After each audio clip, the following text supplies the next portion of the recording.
life in general. So imagine if you took your chance on a cell phone carrier, right? And not only, you kind of familiar with some of the more known cell phone carriers. I don't care if you're on T-Mobile, Sprint, or AT&T, right? But not only you taking a chance on them with their service, you're taking a chance with them with your business number, right? And this person had been more than patient with him, and he was giving a runaround. So check this out. I want you to tell me what you think about this whole situation. I've never been this nasty to a company on a video before, but there's a first time for everything, and this has got me pissed off. And I tried to give him the benefit of the doubt for the last 3 months, and nothing has gone right. So at this point, making a video is kind of my only recourse. And I feel bad for people who don't have a following, who just get screwed over by companies and can't try to screw them over with which is what I'm doing, okay? So the company is Mint Mobile. Tag them below. I would love for them to see this video. Mint Mobile has held my business phone number hostage for the last 3 months, okay? And I did not want to make this video because I thought they were going to handle it, but I've been on the phone with him for probably 5 to 6 hours over the last 3 months. And it is absolutely ridiculous. This is the worst company I've ever dealt with in my entire life. Here's the story. I broke my phone, dropped it in a lake. It's broken. That's my fault. That's my bad. My fault. Broke the phone. Can't turn it on. Nothing. Dead. Dunzo. Okay. So I'm like, that's fine. Oh, I needed a new phone anyway. We'll transfer my number over to a new phone, and we'll be good to go. So I go onto my Mint Mobile app to transfer my eSIM to a new number. Oh, guess what? You need to do that. A text verification. Surprise. My phone is kaput. I can't get a text verification. So I go to the app to be like, there's got to be a way to do this differently. Nope, you got to call customer service. I was like, all right, cool. This is going to, worst case scenario, this turns into a one-day fiasco, but I get my phone number back. We're good to go. Call them. You got to send an email.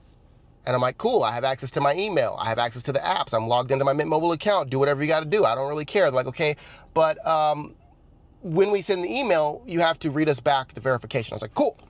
So I'm logged in on my computer and on my new phone to my email, and they send the email. It shows up nowhere. I look in the spam folder. I look everywhere. We spend probably 20 minutes trying to figure out why the email's not showing up. And then the lady's like, well, sometimes this happens. We might have to try again a different time. And I'm like, this is ridiculous. Next day I call back, try to do the same thing. The email's not coming through. I don't know what's going on. I'm like, listen, I need to get my phone number back. They're like, okay, we'll escalate this. We'll create a ticket number. They create a ticket number, and they say, you're going to get a call back in 1 to 4 hours from our escalated office, and you'll be able to do all this other stuff. Meanwhile, they had to have me answer an entire quiz that then I had to re-answer to the person who calls me back to verify that I'm the person who owns the phone number for some reason, even though I have all the information. So the person calls me back the first time. And apparently, which they won't tell you the answers are right or wrong, they won't tell you anything. It's like doing taxes. They're like, guess. And they ask questions like, have you ever used Wi-Fi roaming? And if you have, what zip code did you use it in? And I'm like, okay, if I used Wi-Fi roaming, I was most likely out of the country, and I don't even know if the country I was in has zip codes. So I can't answer that question. So I failed my verification on the phone call, so they had to put me on timeout for 30 days. So 30 days, my account suspended because I failed the verification test. So now I'm in limbo for 30 days. And I was like, you know what, that sucks, but I got things I got to do, so I got to just keep moving. I go and I buy T-Mobile, and I buy a brand new phone, and I have a brand new phone number, as most of you guys know. And I'm like, well, I'll just do this for as long as I can until I can get my phone number back from Mint Mobile. 3 months down the road, I have gone through that exact process that I just explained to you 11 different times. Except now, instead of getting callbacks and failing the verification process, I'm not even getting callbacks anymore. This morning I called again for the 10th time, and I got pissed. And they were like, look, we're going to escalate this. They'll call you in 15 minutes. Guess what? That was 9 o'clock.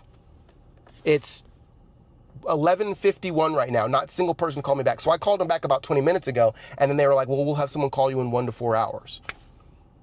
Which I can already tell you I'm not going to get that phone call back. So my phone number is in limbo, and I can't get it back because Mint Mobile is holding it hostage. But get this, I can't cancel my Mint account. Because you know why? You need a text verification to cancel your Mint account. So I'm just paying Mint Mobile money, and I can't even get my phone number.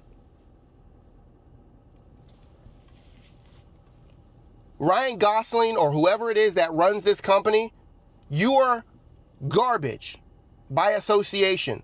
Mint Mobile, You guys are absolutely terrible. If anyone uses Mint Mobile, I encourage you to cancel.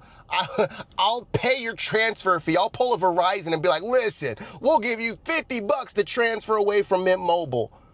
And if you ever consider going with Mint Mobile, don't. Because honestly, one, the people that you're calling, I'm pretty sure they're out in freaking Abu Dhabi somewhere, and they have no interest in helping you. And then the back team office, the escalated team office, they're not even gonna call you back. And there's no stores, there's no way to reach out to them, there's nothing. There's nothing, which is why I'm making this video, because it's the only thing I can do. There's no way to get a hold of them. There's no way to have your complaints heard. There's no way to get your phone numbers back. It's just an elusive cloud in the sky. So screw you, Mint Mobile. And until I get my phone number back, I'm going to be on a defamation campaign. And I have the receipts, because your ladies on the phone told me that I can request the recorded phone calls because it's all on a recorded line. So if this gets too crazy, then I'm just going to go down and just get all those recordings online and play them and start a YouTube channel. Mint Mobile Diaries of how terrible you guys are. Much love, y'all. So what do y'all think? I think this person was pretty much, and even in the video, he remained intact, like he remained calm, even though you can hear the frustration in his voice and the whole situation. It was just a total breakdown. And you know, most people, especially nowadays, will usually just go off the rails, unhinged. I'm talking about losing it. Leave a comment down below if you thought that this person had a good level of patience, man. 3 months without, now keep in mind, it's your business number. And most times people don't want to change their number because, you know, it's so much tied to phone numbers nowadays. I remember one time I had got a secondary line, and, you know, companies recycle numbers, and the person reached out to me because they needed a verification code, and for whatever it was, you know, they needed this verification code. That, hey, I'm the previous person that owned this number. Can you please send me the verification code? You know, and I said, sure, no problem. And I gave them the verification code, and they were able to do what they needed to do. And they called a few other times before too. They sent a text. And just, you know, just being a decent human being, gave them a verification code. And you know, it's just things like that. Leave a comment down below if that ever happened to you, you know, because, you know, phone companies actually recycle numbers. But I can definitely say that this gentleman was more than patient with Mint Mobile. And it just kind of goes to show you, like, sometimes, you know, people are apprehensive on actually going outside of companies that they don't really know, or new companies, right? Because you just don't know what level of customer service that they have, or how they will execute things when problems arise. And so most people just pay more, you know, because I imagine, like, and I've heard in passing that you can save a lot of money going with Mint Mobile, right? You know, because I think you may have to pay a lump sum. Leave a comment down below if you know exactly the amount, or if you own Mint Mobile. But it's times like this where, you know, you kind of apprehensive on trying out new companies and new things. You know, you just rather just stick to what you know, and you know that it works, and they're gonna take care of things when problems arise. So, all right, tell me what you think. Leave a comment down below. Let's get the discussion popping. All right, y'all. Peace.